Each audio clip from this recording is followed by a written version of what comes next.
Okay, so here's my maze so far. I know, Kitty, you can't be in every video. You're like, I'm in every video.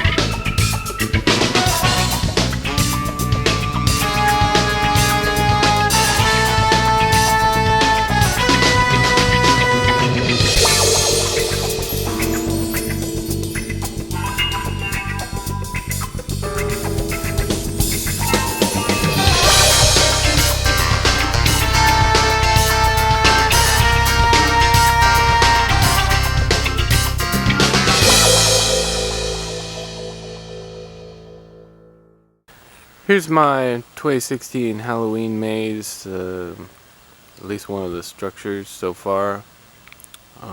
It's looking pretty good. And I don't know, it doesn't translate too well on video. It looks better in person. But let's see, it'd be something like this.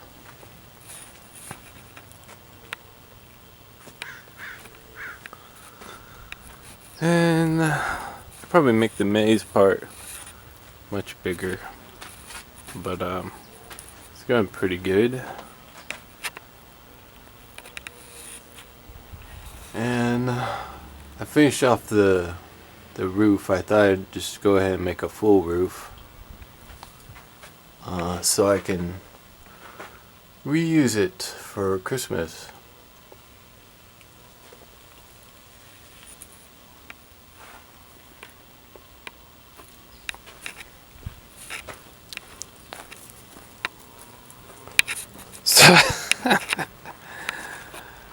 Anyways, let's see.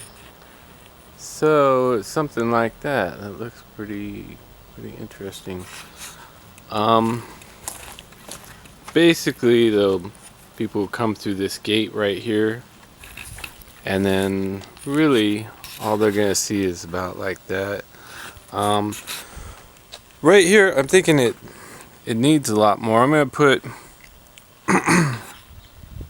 this roofing right here.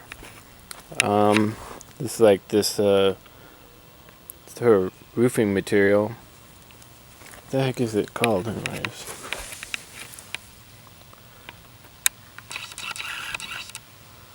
Premium Gold 30 asphalt felt. So I don't know, if that's just like something you roll down before you put the roofing on, but just use it as a roof anyways. It looks like a roofing. This is day 7, and what I'm gonna have to do is I'm gonna have to get rid of these little boards right here that are trip hazards all the way through. Might use a grinder to cut those off. I'm not really sure yet. I'd hate to have to hacksaw all that. Zoe, what are you doing? What's up, what's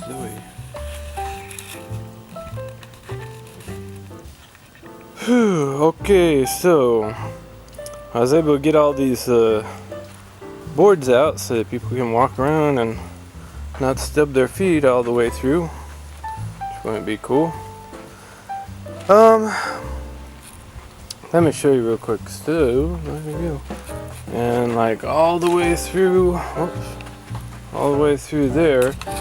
But now, as you can see, I have to reinforce some of this a little bit, especially this one. I might put a post going into the ground right there and just bury it to stabilize that,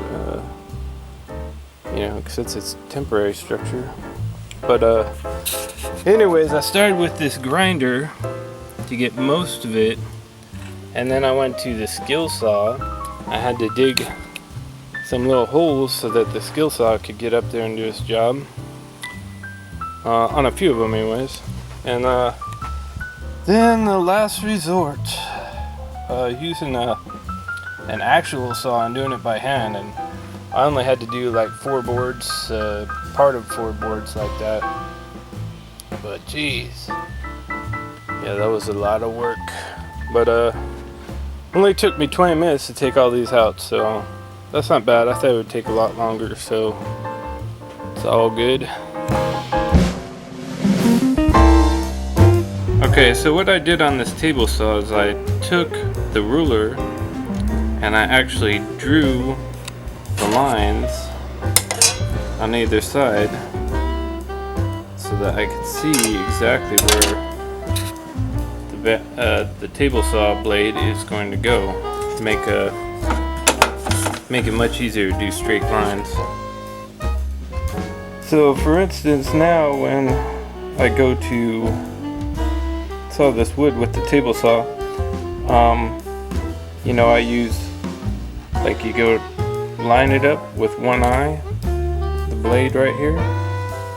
See how I'm lining it up in my vision, and you just use one eye, and then you can see the line's gonna go straight and then straight to the line that I made it on the table.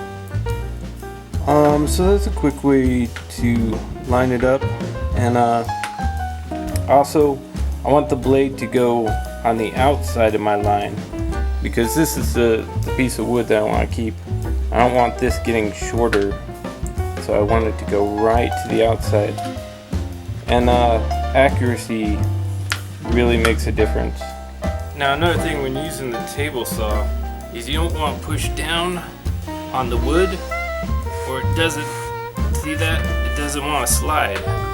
You just grab it lightly, see how it's sliding now, and just push it through like butter.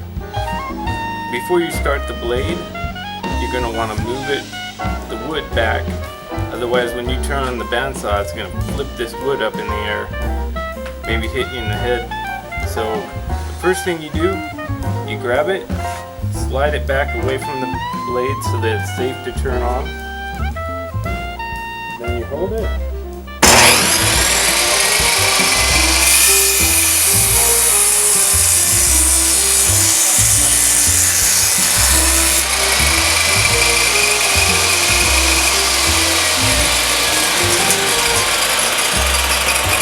Another thing, this piece of wood right here, you never grab that until the blade is completely stopped.